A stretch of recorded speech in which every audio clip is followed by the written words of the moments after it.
215쪽에 등기 신청 방법이 있는데요. 서서를 보시면 양가로 1번이 바로 방문 신청을 얘기하는 것이고 양가로 2번은 전자 신청을 얘기하게 될 겁니다. 등기를 신청하는 방법은 두 가지가 있죠. 방문 신청, 전자 신청.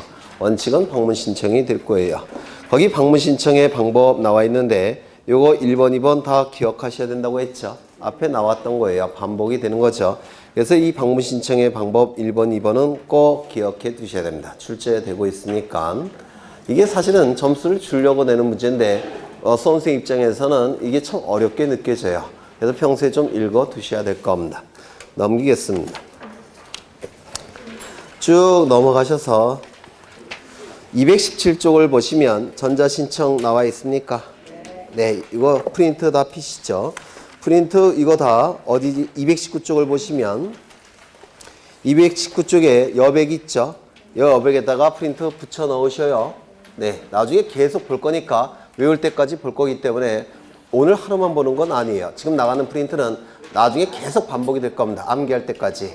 그러니까 그냥 끼워 넣지 마시고 그 여백에다가 붙여 넣으시죠. 219쪽에.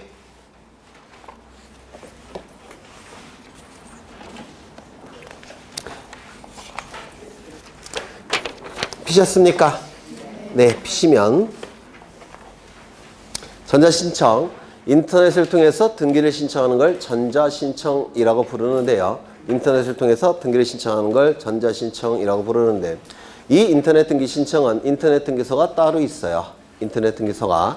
그래서 인터넷 등기소에 인터넷을 통해서 등기를 신청하는 걸 얘기합니다. 거기 갑과 을이 매도인 갑과 매수인 을이 매매 계약을 체결하죠. 소유권 이전 등기까지 이루어지면 갑이 가진 소유권은 을의 소유권으로 변동이 될 겁니다. 이때 이 등기가 이루어지는 방법은 두 가지가 있죠. 방문 신청과 전자 신청이 있는데 지금은 전자 신청을 보겠다는 겁니다. 그럼 이 전자 신청을 하기 위해서는 먼저 인터넷 등기소에 가서 회원 등록을 해야 돼요. 회원 등록. 우리가 인터넷을 통해서 블로그나 홈페이지, 사이트 같은 거 정보 수집할 때 회원 등록을 안 해주면 다 잠궈 놓죠. 마찬가지로 인터넷 등기소에 회원 등록을 해야 됩니다. 이 회원 등록을 뭐라고 부르냐면 사용자 등록이라고 불러요. 그러니까 인터넷 등기소를 사용하겠다는 사용자 등록, 회원 등록을 얘기합니다. 사용자 등록을 해야지만 이 전자신청, 인터넷 등기 신청이 가능하게 됩니다. 사용자 등록을 해야지만. 따라서 갑과 을은 인터넷 등기 신청을 하기 전에 먼저 등기소에 가서 사용자 등록을 신청하는데 인터넷 등기소라고 따로 인터넷 등기소라는 데가 있긴 하지만 따로 장소는 건물 같은 건 없겠죠. 그렇겠죠. 따라서 이 인터넷 등기소에 가서 사용자 등록은 어떻게 신청하느냐면 각각의 등기소마다 다 전산망이 연결되어 있기 때문에 등기소에 가서 신청하는 겁니다. 인터넷 등기소와 각각의 등기소는 다 전산망이 연결되어 있어요. 그래서 인터넷 등기소에 가서 신청하는 게 아니라 각각의 등기소에 가서 신청하는 겁니다. 무슨 말인지 아시겠어요? 그렇죠. 각명 등기소 가서 신청한다는 뜻입니다. 그래서 사용자 등록을 등기소에 신청하는데 전산망이 다 인터넷 등기소와 연결되어 있기 때문에 관할 등기소가 따로 없습니다. 아무 등기소에나 가서 이 사용자 등록을 신청해야 돼요.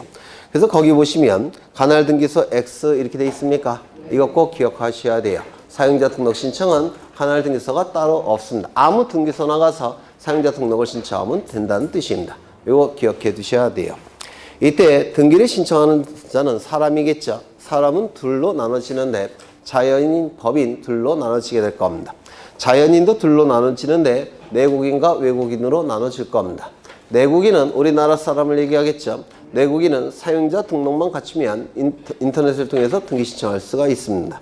그런데 외국인은 사용자 등록만 갖춰서는 안 돼요. 언제 지네나라로 갈지 모르니까. 따라서 사용자 등록 플러스 국내 거소 신고나 외국인 등록을 해야 됩니다. 두 개를 갖춰야 돼요. 이때 이 국내 거소 신고는 동포들을 얘기하는 겁니다. 동포들. 중국 동포, 미국 동포, 그 다음에 뭐 캐나다 동포. 그러니까 국적은 다른 나라 사람이지만, 국적은 다른 나라지만 피는 우리나라 사람들. 이걸 동포라고 부르죠. 재외동포법에 의해서 국내 거소 신고를 해야 돼요. 국내 거소 신고, 동포들은. 그 다음에 순수 외국인이 있겠죠. 순수 외국인은 출입국관리법에 의한 외국인 등록까지 갖춰야 됩니다. 그래서 외국인은 사용자 등록 플러스 국내 거소 신고나 외국인 등록을 해야지만 인터넷 등기 신청이 가능합니다. 이게 작년에 출제가 됐어요. 외국인도 인터넷 신청이 가능하다는 겁니다. 두 가지를 갖추면. 그렇죠. 그 다음에 법인은 사용자 등록을 하는 게 아니라 사용자 등록은 자연인만 사용자 등록을 하고 법인은 전자이용 등록이라는 걸 해서 전자증명서가 발급돼야지만 법인이 전자신청이 가능합니다. 다시요. 사용자 등록은 자연인이 하는 것이고 법인은 전자이용 등록을 해서 전자증명서가 발급돼야지만 전자신청이 가능하게 됩니다. 그런데 중요한 것은 법인 아닌 사단재단은 뭐가 있습니까? 종중, 교회, 사찰, 정당 이런 게 법인 아닌 사단재단이라고 했죠. 이 법인 아닌 사단재단은 등기할 수 있습니까? 등기부에 이름이 올라갈 수 있습니까? 있다라고 했죠. 있습니다. 권리 능력은 없지만 등기 신청 적격은 있다라고 했어요. 이 법인 아닌 사단재단은 하지만 전자이용 등록이 아직까지는 허용되지 않습니다. 즉 전자증명서가 발급되지 않아요. 그러면 법인 아닌 사단재단은 전자신청은 할 수가 없어요. 그런데 등기 신청 적격은 있다고 했죠. 그러면 전자신청이 안 된다면 어떻게 해야 됩니까? 방문 신청해야 됩니다. 대표자나 관리인이 등기소에 방문해서 등기를 신청해야 돼요. 너무너무 중요합니다. 법인 아닌 사단재단은 전자신청이 허용되지 않는다. 무조건 출제된다고 생각하셔야 될 겁니다. 그 다음에 사용자 등록 신청과 관련해서 그 밑에 보시면 전자신청을 하고자 하는 당사자 또는 변호사나 법무사는 개인 공인인증서를 발급받아 개인 공인인증서 발급받아 밑줄 치셔요. 최초의 전자신청 전에 최초의 전자신청 전에 밑줄 그리고 전에 동그라미 치십니다. 등기소에 직접 출석하여 미리 사용자 등록을 해야 된다. 직접 동그라미, 출석 동그라미, 미리 동그라미. 직접 한다는 얘기는 무슨 뜻일까요? 대리인을 통해서 사용자 등록 신청할 수는 없다는 겁니다. 본인이 직접 등기소에 출석해서 신청해야 돼요. 직접. 대리인을 통해서 사용자 등록 신청은 허용되지 않습니다. 인터넷을 통해서 집에서 등기를 신청하는 게 전자신청이에요. 따라서 이거는 부동산 사기가 나타날 가능성이 대단히 높기 때문에 반드시 직접 등기소에 출석해서 본인이 직접 출석해서 사용자 등록을 해야 됩니다. 그리고 그 옆에 직접 나왔고 출석이라는 문구에 동그라미 치신다고 했죠. 출석 동그라미 치십니다. 이 사용자 등록은 이메일로 사용자 등록 신청할 수는 없습니다. 사용자 등록을 인터넷을 통해서 신청할 수는 없다는 겁니다. 등기소에 직접 출석해야 돼요. 출석. 본인이 직접 해야 되고 등기소에 출석해야 됩니다. 그리고 미리 동그라미.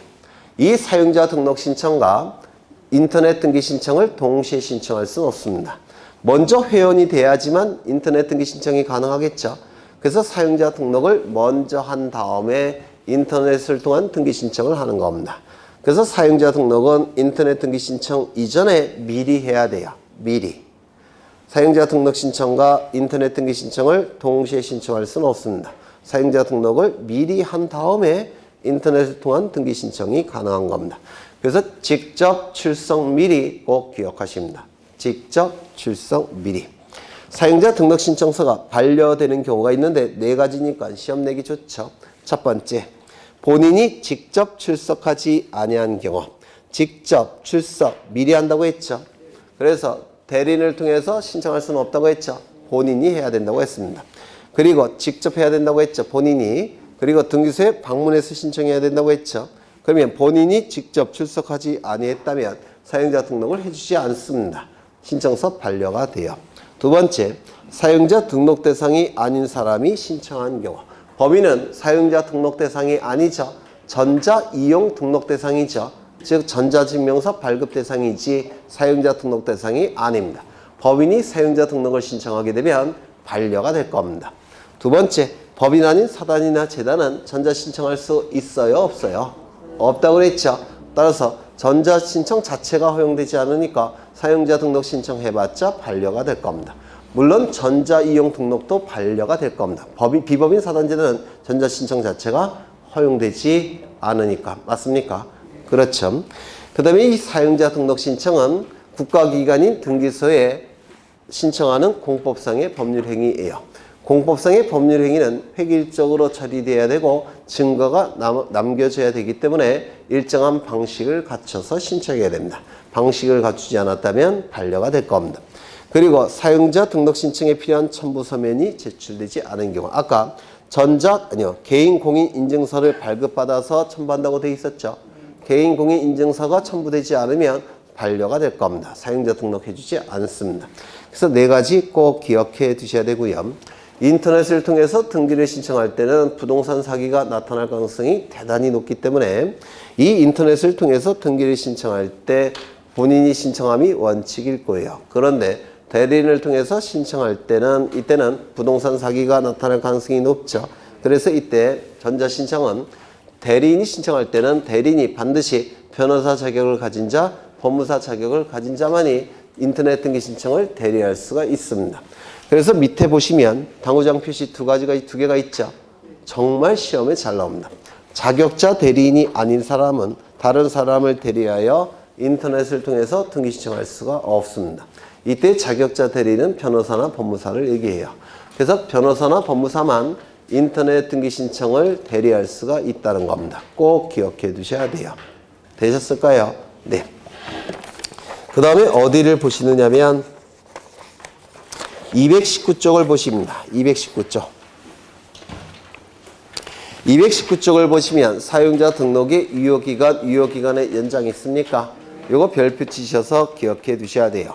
거기 유효기간을 보시면 사용자 등록의 유효기간은 몇 년인가요? 3년. 꼭 기억하십니다. 3년. 등록의 유효기간은 3년.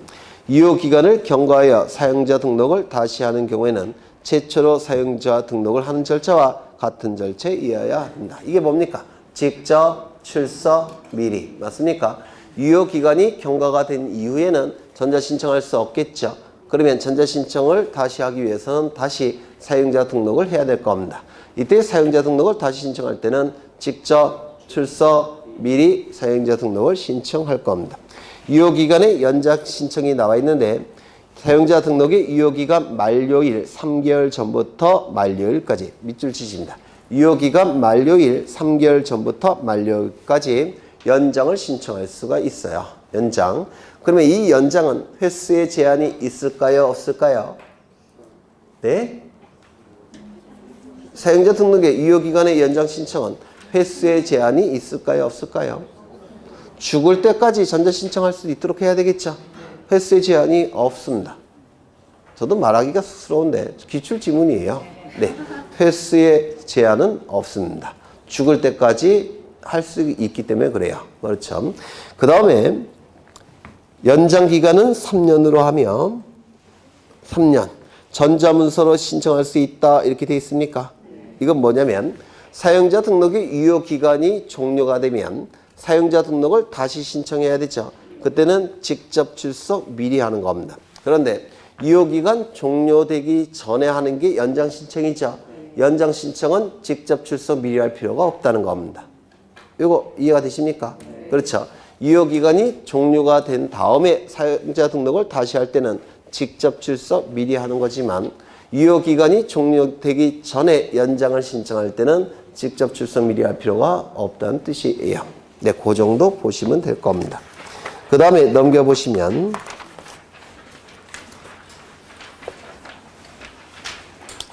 네, 쭉 넘어가십니다. 쭉 넘어가셔서 224쪽에 등기 신청의 보정 나와 있는데 보정 이거는 다음에 할 건데 개념만 좀 보십니다.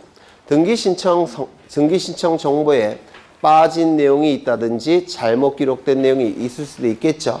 그렇다면 등기 신청 정보에 빠진 내용이 있다면 보충해야 되고 잘못 기록된 내용이 있다면 정정해야 되겠죠. 그래서 등기 신청의 보정이라면 등기 신청 정보의 내용을 보충해서 정정하는 거. 이를 등기 신청의 보정이라고 부릅니다. 등기 신청의 보정. 이거는 개념만 일단 기억하시고요. 출제될 수 있는 건 나중에 줄을 칠 겁니다. 그 다음에 226쪽을 보시면 등기 신청의 치하 나와 있습니까? 치하. 등기 신청의 치하는 등기를 신청했다가 신청하지 않은 상태로 돌리는 것을 등기 신청의 치하라고 불러요. 등기 신청을 신청했다가 신청하지 않은 상태로 돌리는 것을 등기 신청의 취하라고 부릅니다. 이 등기 신청의 취하는 첫째 줄을 보시면 철회라는 단어 있습니까? 네. 이 등기 신청의 취하는 취소의 개념이 아니라 철회의 개념이에요. 취소와 철회의 차이점은 뭐냐면 취소는 효력이 일단 발생했다가 취소에 의해서 효력이 발생하지 않는 상태로 돌리는 게 취소입니다. 철회는 행정법상의 개념인데요. 효력이 발생하기 이전에 없는 상태로 돌리는 게 철회예요. 차이점 느낄 수 있습니까? 효력이 일단 발생했다가 없는 상태로 돌리는 게 바로 취소. 효력이 발생하기 이전에 없는 상태로 돌리는 게 철회입니다. 그러면 등기 신청의 취하는 취소냐 철회냐 이게 문제가 되는데요. 이걸 취소로 보게 되면 등기관은 일을 한 거예요. 따라서 수수료 반납 환불되지 않습니다. 그리고 신청 정보도 돌려주지 않아요. 그런데 철회로 보게 되면 효력이 발생하기 전에 없는 상태로 돌리는 거죠. 그래서 수수료도 반납이 되고 신청 정보도 다시 돌려줍니다. 이렇게 차이점이 나타나게 돼요. 일단은 등기 신청의 취하는 철회로 본다는 거 이거 하나만 기억하시면 됩니다. 출제되는 것은 다음에 줄을 칠 거예요. 그 다음에 등기 신청에 각하가 나오는데 각하 오른쪽에 있죠. 각하 사유. 사건이 등기할 것이 아닌 경우 이거는 무조건 출제되는 부분이에요. 등기 신청 사건이 등기할 것이 아닌 경우 거기 밑에 박스가 나와 있죠. 그리고 밑에 표가 나와 있죠. 이게 출제가 이루어지게 됩니다. 한 문제 정도가 출제가 되는데요. 이거 외우실 수는 없겠죠. 그렇죠. 이거는 민법 지식이 어느 정도 쌓이면 그것도 굉장히 높은 민법 지식이 필요합니다. 민법 지식이 쌓이면 하나씩 이해를 하실 거예요. 이거를 외우는 게 불가능하니까. 네, 그래서 나중에 민법 지식이 쌓이면 한 4월 달부터 이제 하나씩 이해를 하실 겁니다. 별표만 쳐두시죠. 사건이 등기할 것이 아닌 경우 별표를 치십니다. 이걸 불확정 개념이라고 부르죠. 사건이 등기할 것이 아닌 경우 명확해요? 명확하지 않아요? 명확하지 않죠. 이를 불확정 개념이라고 불러요. 민법에서 제왕적 규정 이렇게도 얘기하는데 민법에 이렇게 불확정 개념이 규정되어 있는 게 있죠. 몇 조입니까? 내용이 불분명한 게 있죠. 민법에. 민법 공부 열심히 하셔야 돼요. 네. 103조. 선량한 풍속, 기타 사회질서. 개념이 명확해요? 명확하지 않아요? 명확하지 않죠? 사건이 등기할 것이 아닌 경우. 개념이 명확합니까? 명확하지 않습니까? 명확하지 않죠? 이렇게 개념이 명확하지 않은 것이 불확정 개념 이렇게 불러요. 이런 것들은 개념이 명확하지 않기 때문에 판례가 많아요. 판례가 많다는 얘기는 논문이 많다는 뜻입니다. 논문이 많으니까 자주 출제가 됩니다. 그래서 103조에 관한 판례와 이 부동산 등기법 29조 제2호에 관한 판례가 출제가 자주 돼요. 근데 너무 양이 많으니까 암기가 불가능합니다. 한 줄씩 이해를 하실 거예요. 나중에. 그래서 별표만 쳐두십니다. 무조건 출제되는 부분이에요. 그 다음에 이제 어디를 보시냐면 쭉 넘어가십니다. 230쪽을 보시면 등기의 실행이 나와 있는데 거기 2번에 등기의 실행 순서 있습니까? 밑줄만 치죠. 둘째 줄에 접수번호 순서에 따라서 등기사무를 처리해야 된다. 있습니까? 등기관은 접수번호 순서에 따라서 등기사무를 처리합니다. 밑줄 치시고요. 등기관은 접수번호에 따라서 접수번호 순서대로 등기를 실행한다는 뜻이에요. 그게 원칙입니다. 따라서 접수번호 순서대로 등기를 실행하니까 서로 다른 구에서 권리의 우열이 문제가 될 때 순위번호 대신에 뭘 사용하는 겁니까? 접수번호. 서로 다른 등기부에서 권리의 우열이 문제가 될 때 순위번호 대신 뭘 사용하는 겁니까? 접수번호. 왜 등기는 접수번호 순서에 따라서 등기가 됨이 원칙이기 때문에 그렇습니다. 오른쪽에 양가로 2번 있습니까? 양가로 2번 별표는 지어두십니다. 이런 건 외워두셔야 돼요. 설명할 게 없고요. 그 다음에 거기 그 밑에 예외가 나와 있죠. 예외. 거기 1번 지연 처리 별표 치시고요. 이런 건 읽어보셔야 돼요. 그 다음에 2번에 보정사무의 처리 이렇게 나와 있습니까? 거기에 둘째 줄에 구두 또는 전환하, 모사 전송의 방법이란 단어 있습니까? 밑줄 치십니다. 출제가 되니까 치라는 거예요. 출제가 되니까 밑줄 치셨습니까? 그 다음에 어디를 보시냐면 직무 규정의 효력이라고 되어 있습니까? 거기도 별표 하나 쳐두십니다. 이런 건 뭐 설명드릴 게 없어요. 여러분이 읽어보셔야 돼요. 그 다음에 넘기십니다.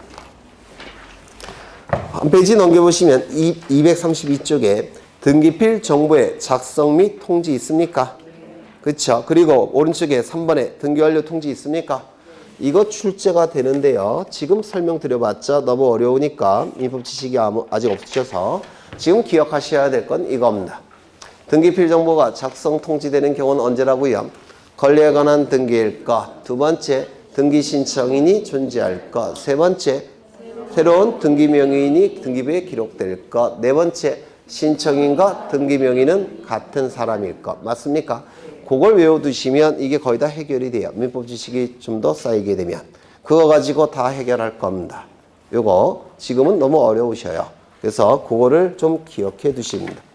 그 다음에 넘기겠습니다. 이제 어디를 보시냐면 237쪽에 부동산 표시에 관한 등기가 나와 있는데요.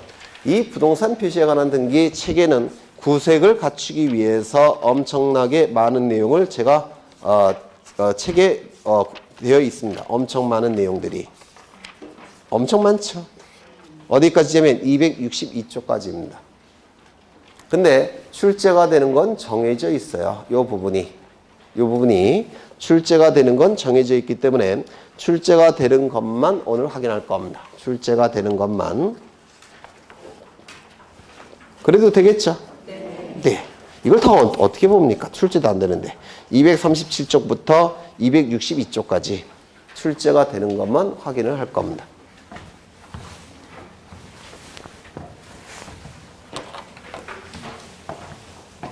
예전에 했던 거예요. 했던 건데 반복을 하는 겁니다. 예전에 설명을 드렸을 때보다 좀 더 두 번째 듣는 분들은 좀 더 확실하게 머릿속에 기억이 되실 거예요. 요거는 부동산입니다. 부동산을 그린 건데요. 이 부동산에 관한 권리에 관한 정보가 수집이 될 겁니다. 맞습니까? 이 부동산에 관한 권리에 관한 정보가 수집이 될 거예요. 이 수집된 정보는 부동산 등기부에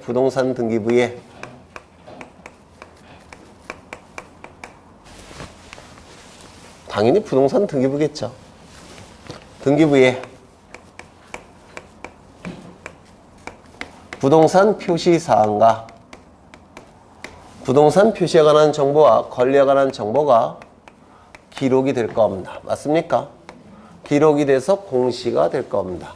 기록할 때는 정확하게 기록해야 되겠죠. 맞아요. 그래서 정확하게 기록을 해야 될 겁니다. 이때 이 부동산 표시에 관한 정보는 뭐가 있습니까? 둘로 나눠지죠. 부동산이 두 가지니까 부동산 표시에 관한 정보도 둘로 나눠질 겁니다. 첫 번째, 건물 표시에 관한 정보가 있을 겁니다. 맞아요. 두 번째, 토지 표시에 관한 정보도 있을 겁니다. 건물 표시에 관한 정보는 뭐가 있죠? 건물의 소재, 그리고 대지 지번, 그리고 건물의 본이 아니라 번, 건물의 종류, 건물의 구조, 건물의 면적이 기록이 될 겁니다. 어디에 기록이 될까요? 표지부에. 맞아요. 그 다음에 토지 표시에 관한 정보는 토지의 소재, 토지의 지번, 토지의 지목, 토지의 면적이 기록이 될 겁니다. 어디에? 표제부에. 표제부에 기록되겠죠. 그 다음에 권리에 관한 정보는 갑구, 을구에 기록이 되겠죠. 그렇죠. 권리에 관한 정보는 갑구, 을구에 기록이 될 겁니다. 이 권리에 관한 정보는 권리의 종류별로 그 내용들이 갑구, 을구에 기록이 될 겁니다. 그러면 권리의 종류가 뭐가 있느냐면 어떻게 나눴습니까? 소유권 이외의 권리로 나눴죠. 소유권 이외의 권리로 나누게 될 겁니다. 소유권에 관한 정보는 어디에 기록했죠? 갑구에. 소유권 이외의 권리는 어디에 기록했습니까? 을구에. 소유권 이외의 권리는 뭐가 있을까요? 지상권, 그리고 지역권, 그리고 전세권. 이걸 뭐라고 부릅니까? 용익물권이라고 부르겠죠. 그리고 용익채권, 임차권도 등기할 수 있습니까? 용익채권, 임차권도 등기할 수 있을 겁니다. 그 다음에 담보물권 뭐가 있습니까? 저당권. 그 다음에 유치권은 등기가 됩니까? 안 됩니까? 안 돼요. 다만 질권도 저당권부, 채권, 질권은 등기할 수 있다고 했죠. 언제나 부기 등기한다라고 했습니다. 저당권부, 채권, 질권도 부기 등기한다고 했죠. 저당권부, 채권, 질권은 담보물권으로서 등기하게 될 겁니다. 이러한 권리들은 그 내용들이 어디에 기록이 됩니까? 을구에 기록이 될 겁니다. 맞습니까? 이 지상권, 지역권, 전세권, 임차권은 용익물권인데 존속기간 같은 거 등기되겠죠? 맞아요. 그 다음에 지상권 같은 경우는 지료가 있겠죠? 지료도 등기가 될 겁니다. 그 다음에 전세권 같은 경우는 전세금 같은 게 기록이 되겠죠? 임차권 같은 경우는 차임 같은 게 기록이 될 겁니다. 맞습니까? 이 담보물권은 채무자가 기록이 되겠죠? 내용으로. 그 다음에 채권액 이런 것도 기록이 되겠죠? 이런 것들이 내용으로 기록이 될 겁니다. 맞습니까? 소유권의 경우에는 공동소유일 때는 지분 같은 것들이 기록이 될 겁니다. 공유지분 이런 것들이 갑구에 기록이 될 겁니다. 내용별로. 그리고 권리자가 기록이 될 겁니다. 권리자가. 이 권리자가 등기부에 기록이 됐을 때를 등기명의인이라고 불러요. 권리자가 등기부에 기록이 될 때는 등기명의인이라고 부르는데 이 등기명의인이 등기부에 기록이 될 때는 일정한 사항을 표시를 해야 됩니다. 이를 등기명의인 표시사항이라고 불러요. 그러면 등기부에 기록이 되는 등기명의인 표시사항은 세 가지입니다. 이름, 주소, 주민번호 이런 것들이 등기명의인 표시사항으로서 등기부에 기록이 될 겁니다. 되셨을까요? 그렇죠. 이때 이러한 내용들은 정확하게 수집돼서 등기부에 정확하게 기록이 되면 정확하게 공시가 이루어지게 될 겁니다. 여기까지 되셨습니까? 되셨죠? 그런데 등기부에 기록이 정확하게 됐는데 이 부동산 권리에 관한 정보들이 나중에 일부 변화가 나타났다는 겁니다. 부동산 권리에 관한 정보들의 일부가 나중에 변화가 나타났다는 겁니다. 그러면 나중에 변화가 나타났다면 그 변화가 나타난 부분과 등기부에 기록된 부분은 일치합니까? 일치하지 않습니까? 일치하지 않게 됩니다. 맞아요. 그러면 변화가 나타난 부분과 등기부에 기록된 내용은 일치하지 않게 될 겁니다. 이를 뭐라고 부르냐면 후발적 일부 불일치라고 불러요.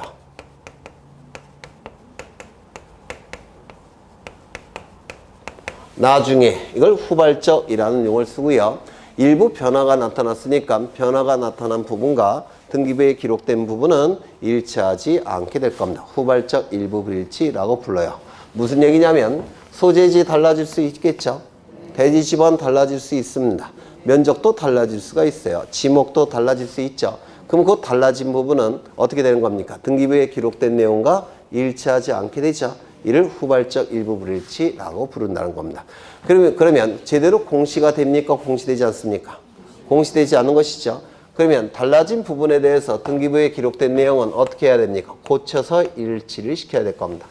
맞습니까? 고쳐서 일치시키는 요 등기를 뭐라고 부르냐면 변경등기라고 부릅니다.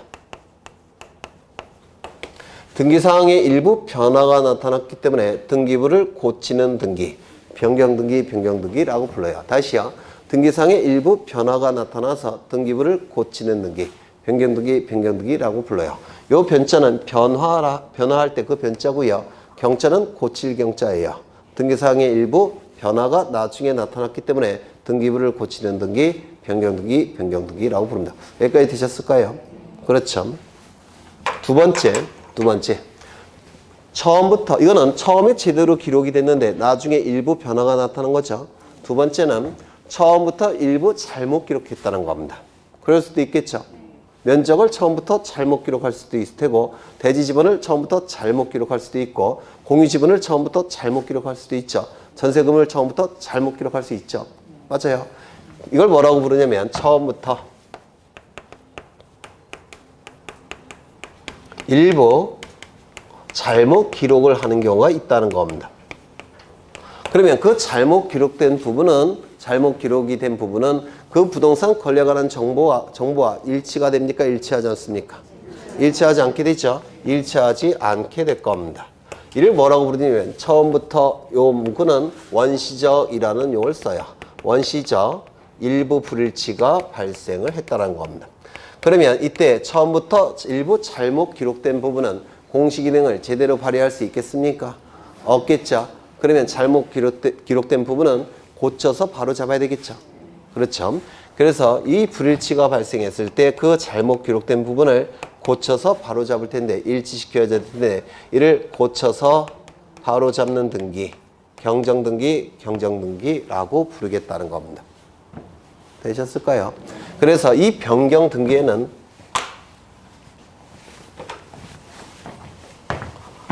강의의 변경등기에는 두 가지가 있는데요. 첫 번째, 협의의 변경등기라는 게 있고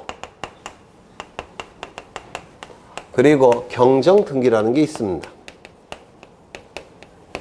이렇게 강의의 변경등기에는 협의의 변경등기와 경정등기라는 게 있는데 이 협의의 변경등기에서 협의를 보통 생략해서 변경등기라고 불러요. 이 변경등기는 뭐냐면 등기사항의 일부 변화가 나타났기 때문에 그 변화가 나타난 부분을 등기부에 반영해서 등기부를 고치는 등기. 이를 변경등기라고 부릅니다. 다시요. 등기부에 기록된 내용 중에서 일부 변화가 나타났기 때문에 그 변화가 나타난 부분을 고치는 등기. 이를 변경등기라고 부릅니다.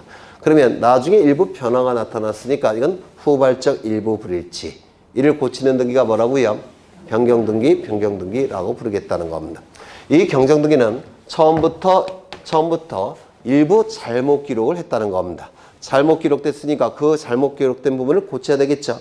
고쳐서 바로 잡아야 될 겁니다. 고칠 경자예요. 바로 잡는 등기. 이를 경정등기라고 부릅니다. 그래서 지금은 이해를 이렇게 하지만 나중에는 이게 기계적으로 나오셔야 돼요.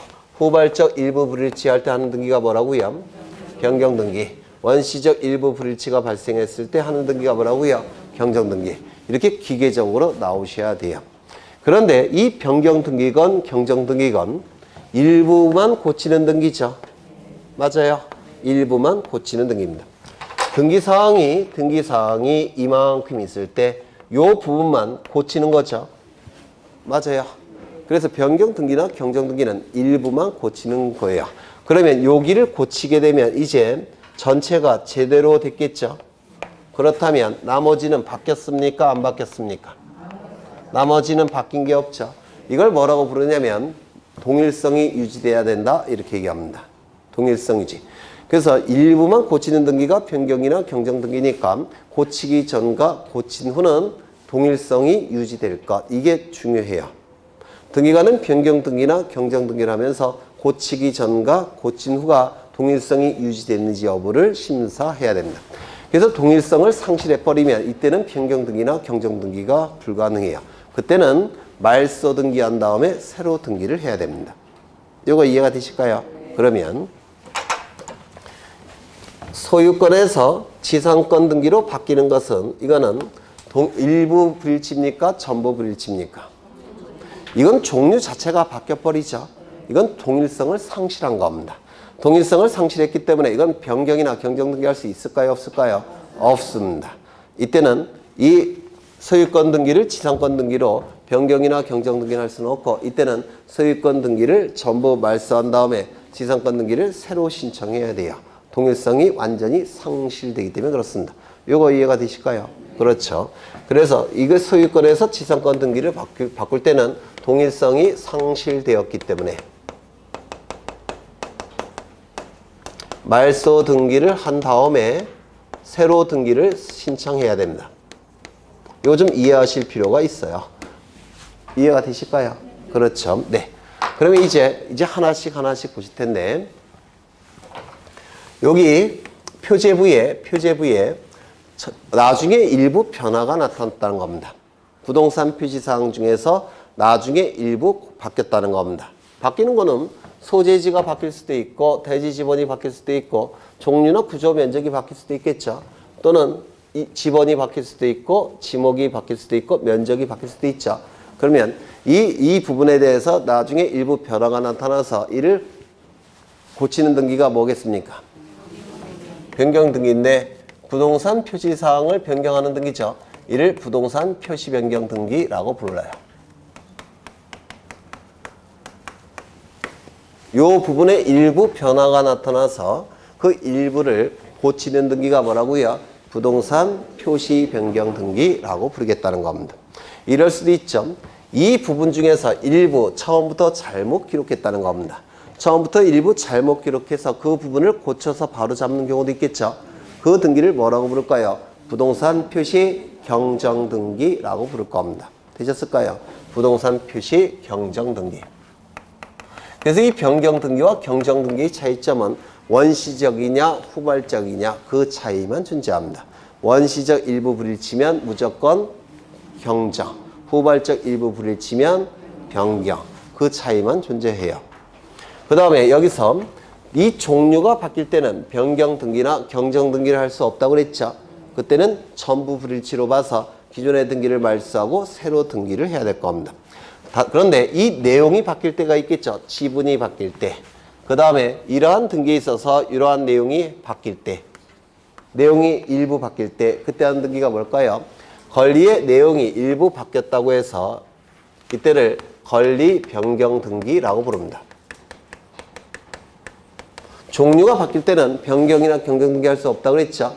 그런데 내용이 일부 바뀔 때 하는 등기가 권리 변경 등기라고 불러요. 권리의 내용 중 일부 바꿀 때 하는 등기가 권리 변경 등기.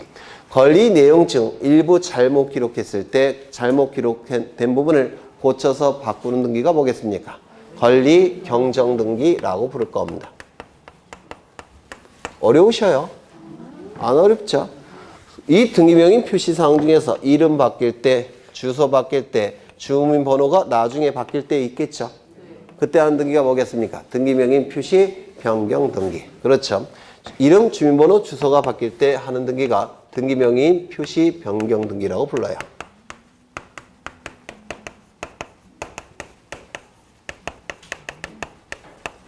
이름은 개명하면 이름 바뀌겠죠? 주민번호, 성전환 수술하면 주민번호 바뀌어요.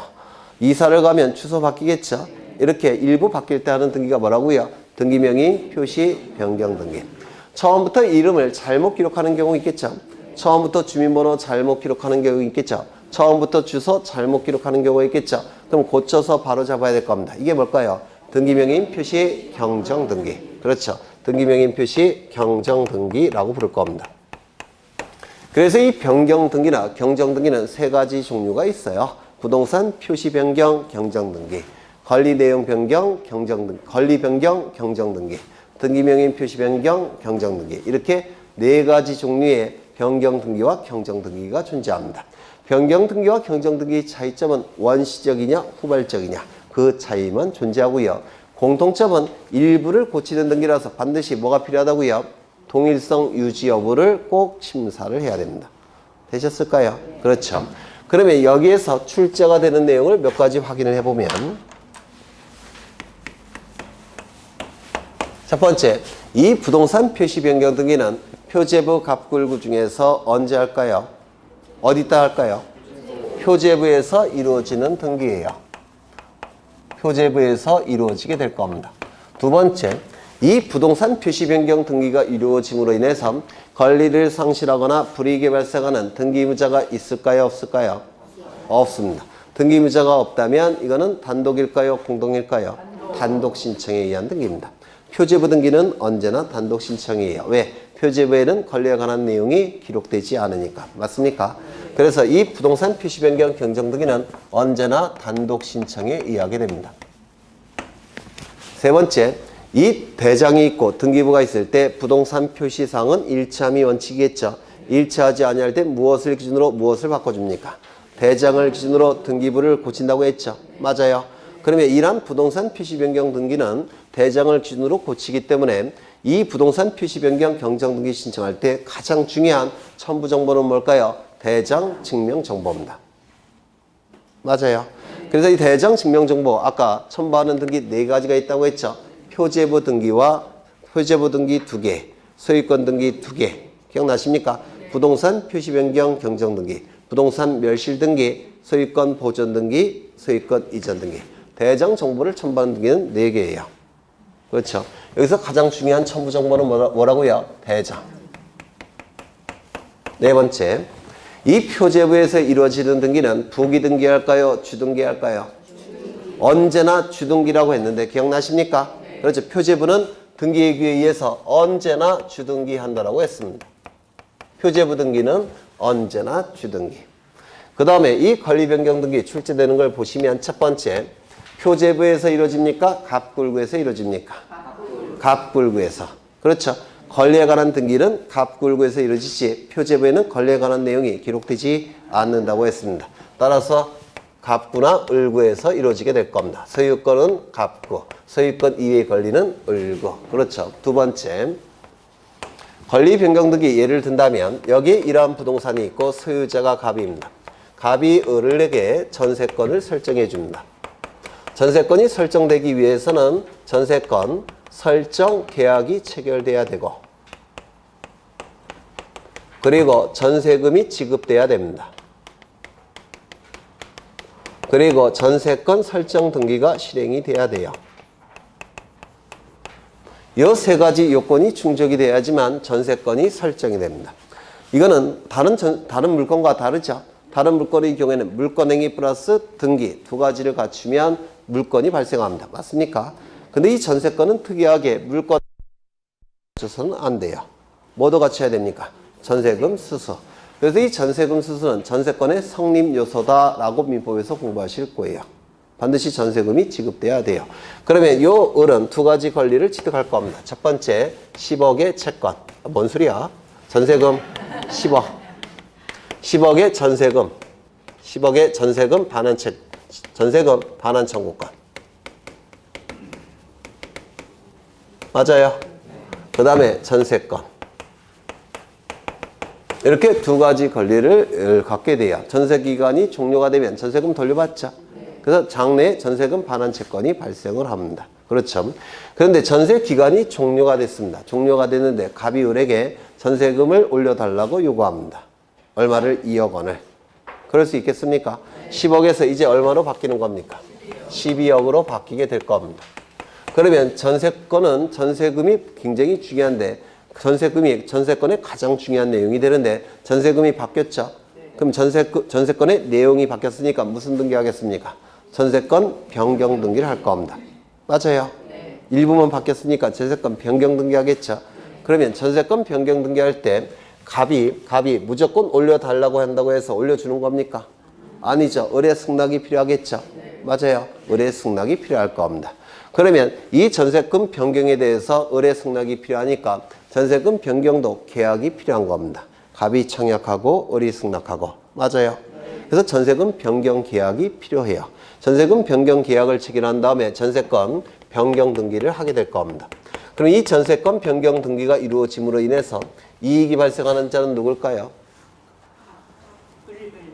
네. 등기만 놓고 형식적으로 판단합니다. 그러면 변경 등기가 이루어지기 위해서는 을이 갑에게 2억 원을 지급해야 되겠죠. 더. 그런데 돈이 오고 가는 것은 민법에서 다룬다고 했죠. 우리 등기법은 등기만 놓고 형식적으로 판단하기 때문에 돈이 오고 가는 건 고려하지 않는다라고 했습니다.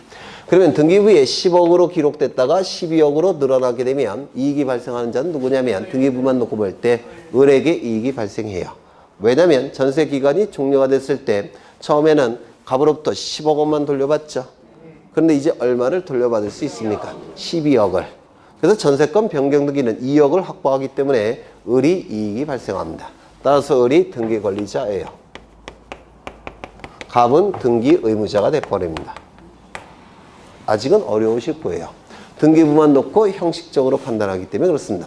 돈이 실질로 오고 가는 것은 우리 등기법에서 다루지 않아요. 그럼 민법에서 다루는 겁니다. 2억을 추가로 지급하는 것은 민법에서 다루는 거지 우리 등기법에서는 다루지 않습니다. 우리 등기법은 등기부만 놓고 판단을 합니다. 등기부에 10억이라고 기록됐다가 12억으로 바뀌었으니까 전세기간이 종료가 됐을 때 10억을 돌려받다가 이제는 얼마를 확보하는 겁니까? 12억을. 그래서 을이 등기권리자 맞아요. 그러면 이럴 경우도 있겠습니까? 10억에서 7억으로 줄었다는 겁니다. 7억으로 줄었어요. 그러면 전세권의 내용이 바뀌었으니까 전세권 변경 등기 하겠죠? 네. 맞아요. 그러면 이때 불이익이 발생한 자는 누굽니까? 등기부만 놓고 볼 때 을이에요. 이때는 을이 등기 의무자. 이익이 발생한 자는 누굽니까? 갑이 등기 권리자가 돼버립니다. 이렇게 달라져요. 등기부만 놓고 형식적으로 판단하기 때문에 그렇습니다. 되셨을까요? 그러면 이 전세권 변경 등기, 즉 권리 변경 등기는 단독 신청일까요? 공동 신청일까요? 공동 신청. 공동 신청에 의한 등기입니다. 되셨죠? 일방이 올려달라고 해서 멋대로 올라가는 게 아니에요. 상대방의 승낙이 있어야 되는 겁니다. 그렇죠? 네. 그 다음에 세 번째, 가장 중요한 등기원이 첨부 서류는 뭘까요? 계약서. 일방이 올려달라고 해서 올려주는 게 아니라고 했죠. 서로 전세권 변경 계약을 체결해야 한다고 했죠. 그 다음에 네 번째, 주등기일까요? 부기등기일까요? 원칙은 부기등기인데 주등기를 하는 경우도 있습니다. 이건 좀 이따 보실 거예요. 오늘 볼 겁니다. 가장 중요한 내용이에요. 요게. 그 다음에 등기명인 표시변경 등기 첫 번째, 표제부에서 이루어질까요? 갑굴구에서 이루어질까요? 네? 저당권 설정을 이렇게 기록하지 않습니까? 저당권 설정을 갑구에 합니까? 을구에 합니까?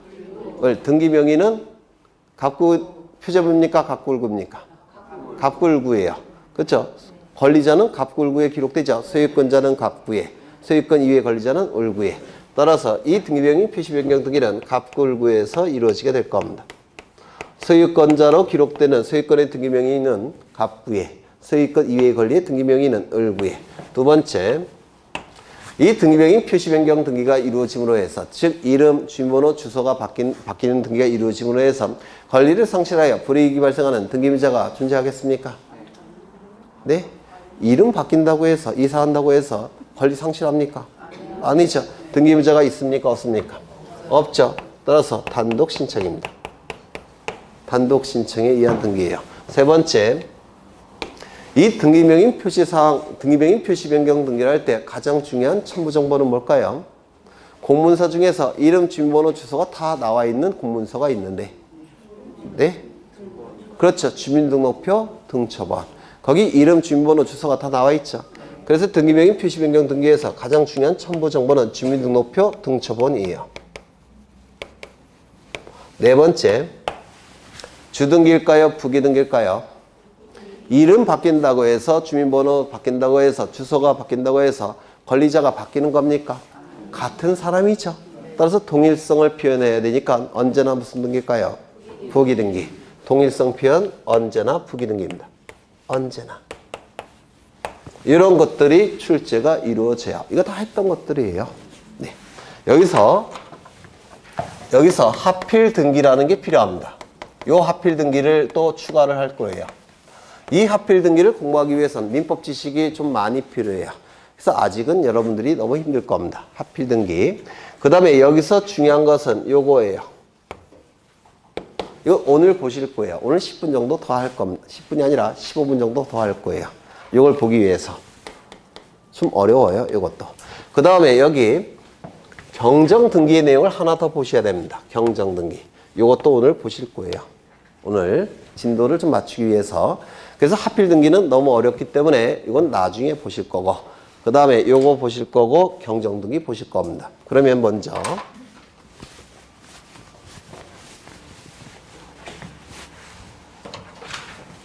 여기에 이런 아까 전세권 변경 등기 했죠?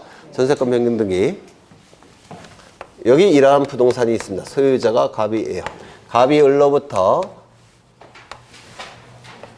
전세권으로 하죠. 갑이 을에게 전세권을 설정해 줍니다. 그러면 전세권 설정을 하기 위해서는 전세권 설정 계약이 필요하고, 그 다음에 전세금 수수가 필요하고 전세금은 10억으로 하겠습니다. 전세권 설정 등기가 이루어지면 전세권이 설정이 된 겁니다. 그럼 전세금은 얼마입니까? 10억. 따라서 10억의 반환 채권이 나중에 발생할 겁니다. 맞습니까? 그리고 전세권을 취득했을 겁니다. 이때 전세권 설정 등기는 갑구에 합니까? 을구에 합니까? 을구에 하겠죠. 을구에 할 겁니다. 1번 전세권 설정. 전세금은 얼마입니까? 10억. 이렇게 등기가 될 겁니다. 그런데 전세권의 존속기간이 종료가 된 상태인데 갑이 을에게 이렇게 요구합니다. 2억 원을 더 올려도 주지 않으면 나가라. 이렇게 얘기를 해요. 그럴 수 있겠죠? 그러면 을이 계속 살기 위해서는 2억 원 올려줘야 됩니까? 올려줘야 될 겁니다. 그래서 여기에 2억 원이 추가가 될 겁니다. 그러면 전세권의 가장 중요한 내용이 바뀌는 거죠. 이게 10억에서 얼마로 바뀌어야 됩니까? 12억으로 바뀌어야 됩니다. 나머지는 바뀌는 게 있습니까? 없죠. 그래서 이 후발적 일부 불일치가 발생을 하는 겁니다. 그럼 무슨 등기할까요? 전세권 변경 등기를 할 거예요. 이렇게 변경 등기합니다. 1번 전세권 변경. 그리고 이제 얼마로 바뀌었습니까? 12억. 그러면 이 전세권과 이 전세권은 같은 전세권 맞습니까? 따라서 동일성을 표현해야 되니까 무슨 등기 하겠습니까? 부기 등기. 이렇게 등기를 하게 될 겁니다. 맞아요. 그래서 이 변경 등기는 원칙이 동일성 표현해야 되니까 원칙은 부기 등기입니다. 여기까지 되셨습니까? 그렇죠. 두 번째. 여기 이러한 부동산이 있고 소유자는 갑입니다. 갑이 을에게 전세권을 설정해 줍니다. 전세권이 설정되기 위해선 전세권 설정계약 체결해야 되고 전세금 수수해야 되고 전세권 설정 등기가 이루어져야 될 겁니다. 맞습니까? 그래서 요 을은 10억의 전세금이 발생을 했고 전세권 설정 등기까지 하면 전세권도 취득을 했을 겁니다. 등기부에는 이렇게 등기가 될 거예요. 1번 전세권 설정 을 10억 이렇게 등기가 될 겁니다. 되셨을까요? 이 상태에서 갑은 병으로부터 돈을 빌립니다. 얼마를 빌렸느냐면 2억 원을 빌립니다. 그냥 빌려줄까요? 안 빌려줄까요? 안 빌려주겠죠. 담보를 요구할 겁니다. 담보를 요구하니까 갑은 병에게 저당권을 설정하겠죠. 맞아요. 저당권 설정 계약을 체결하고 저당권 설정 등기까지 하면 을은 저당권을 취득할 겁니다. 그러면 이 병은 2억의 채권이 발생할 테고 저당권도 취득하게 될 겁니다. 이게 첫 번째, 이게 두 번째 이루어지게 될 거예요. 그러면 여기에 등기가 되겠죠. 2번 저당권 설정 병 2억 이렇게 등기가 될 겁니다. 여기까지 되셨을까요? 이 상태에서 전세권의 존속기간이 종료가 됐다는 겁니다. 갑은 을에게 2억 원을 올려달라고 요구합니다. 계속 살기 위해선 2억 원 올려줘야 되겠죠? 맞아요. 그렇죠. 그래서 2억 원을 올려주기로 했습니다. 전세금이 2억이 추가가 되는 겁니다. 그러면 전세권의 내용이 바뀌었습니까? 전세권의 내용이 바뀌었으니까 전세권 변경 등기를 하게 될 겁니다. 전세권 변경 등기가 이루어져야 될 거예요. 그렇겠죠? 이때 요 추가되는 금액이 기존의 금액과 같은 순위가 유지가 된다면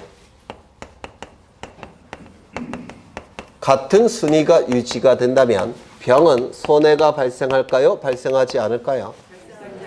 발생하지 않아요. 같은 순위가 유지가 되면 지금 10억 원은 병보다 선순위죠. 그런데 여기 추가되는 2억은 병보다 나중에 추가했죠.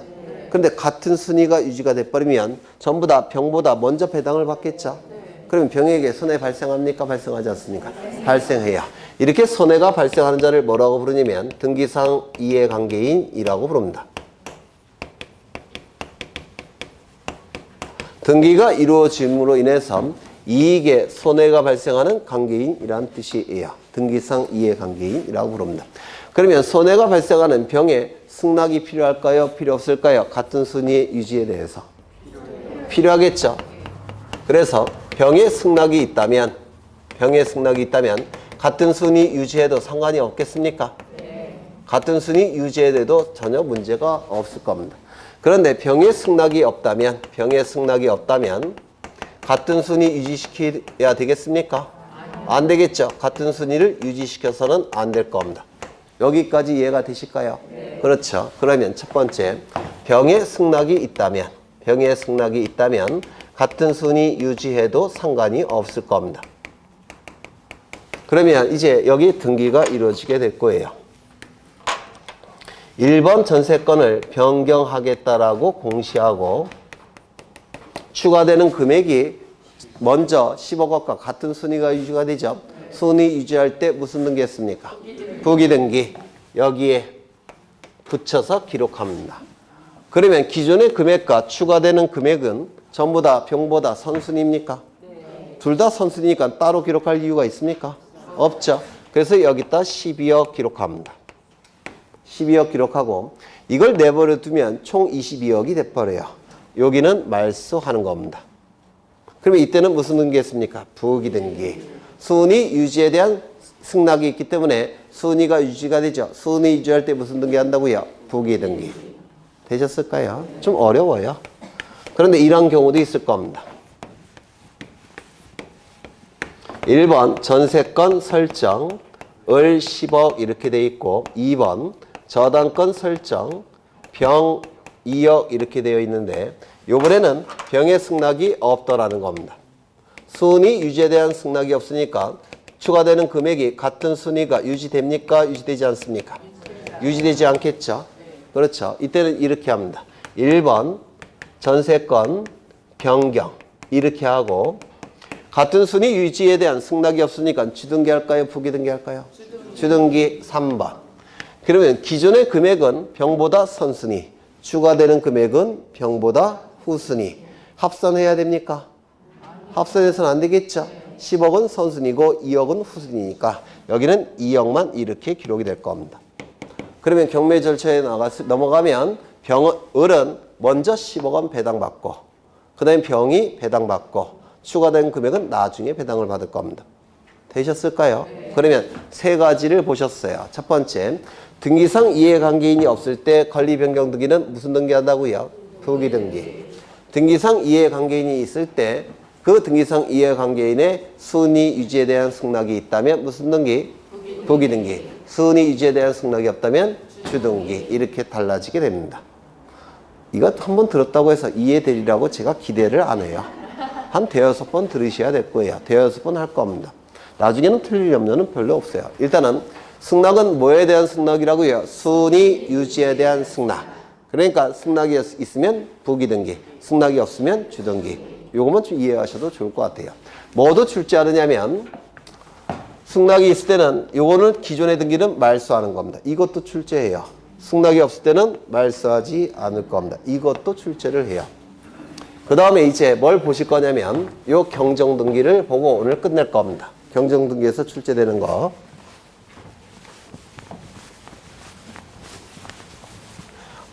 앞으로 10번은 할 거예요. 암기할 때까지.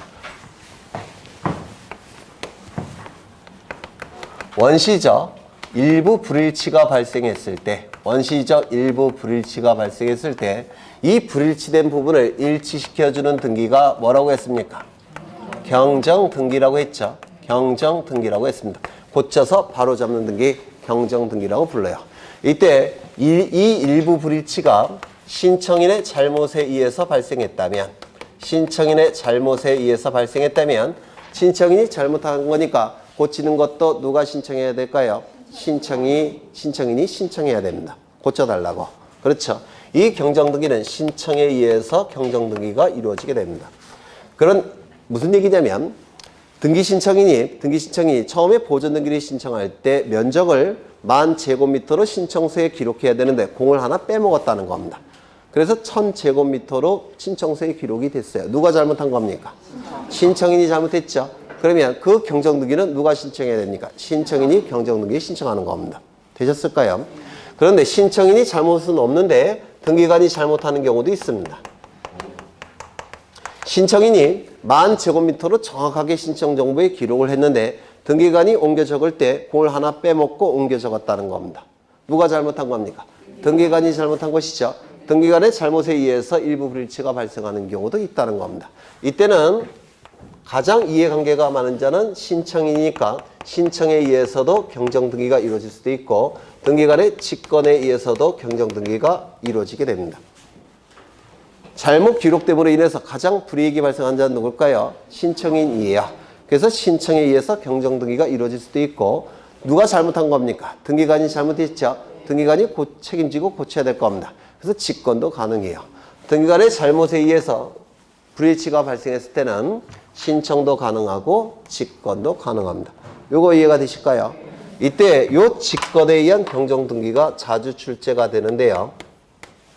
첫 번째, 등기관의 잘못에 의해서 일부 불일치가 발생했을 때 상급자에게 보고해야 될까요? 보고해서는 안 될까요? 보고해야 되겠죠. 그러면 경정등기 전에 보고해야 될까요? 후에 보고해야 될까요? 왜요? 일단 고치고 봐야 되겠죠.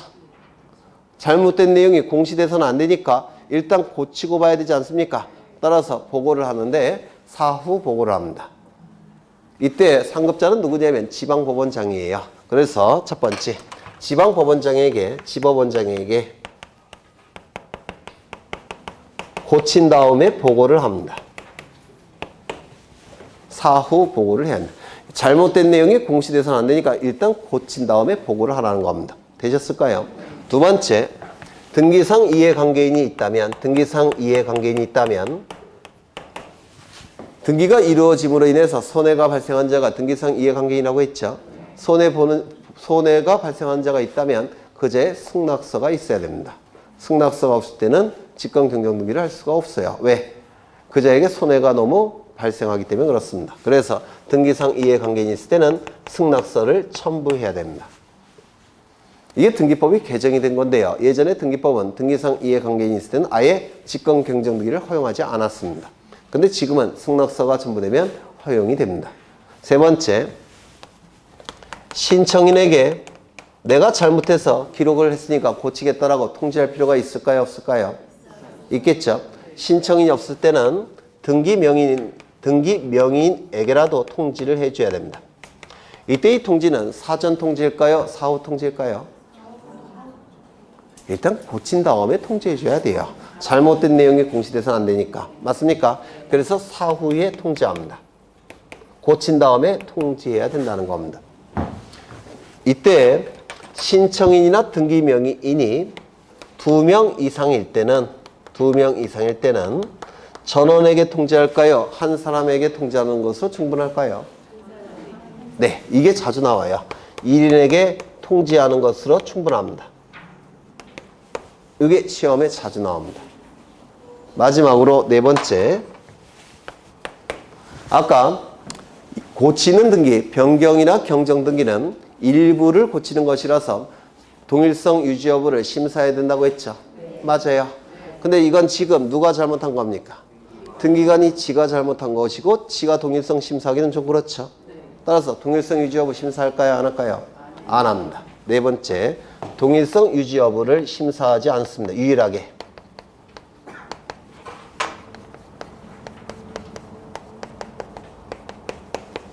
이게 직권 경정 등기에서 단골로 출제되는 부분이에요. 모의고사에 숱하게 보실 겁니다. 그리고 이 경정 등기를 빼고서는 저거 변경 등기와 똑같습니다. 요것을 빼고서는. 그래서 요거는 좀 기억해 두실 필요가 있습니다. 자주 나옵니다. 물론 기억이 안 나실 거예요. 나을 때까지 반복할 겁니다. 똑같은 걸 쓸 거예요. 맨날 외울 때까지. 그러면 책을 보시면 책만 확인하고 끝내겠습니다. 237쪽에 부동산 표시 변경 등기가 나와 있죠. 맞습니까? 가장 핵심적인 내용은 요 네 가지예요. 표제부에서 이루어진다는 거, 언제나 단독 신청이라는 거, 대장 정보가 첨부돼야 된다는 거, 언제나 주등기한다는 거. 이게 가장 핵심적인 내용이고요. 그 다음에 어디를 보시느냐면 240쪽에 토지의 하필 등기 나와 있습니까? 여기 별표 하나 치십니다. 하필 등기 설명한다고 했죠? 이건 난이도가 너무 높아요. 제일 어려운 등기 중에 하나입니다. 이건 민법 지식이 훨씬 더 많이 갖고 계셔야 돼요. 나중에 설명을 드릴 겁니다. 그 다음에 쭉 넘어가셔서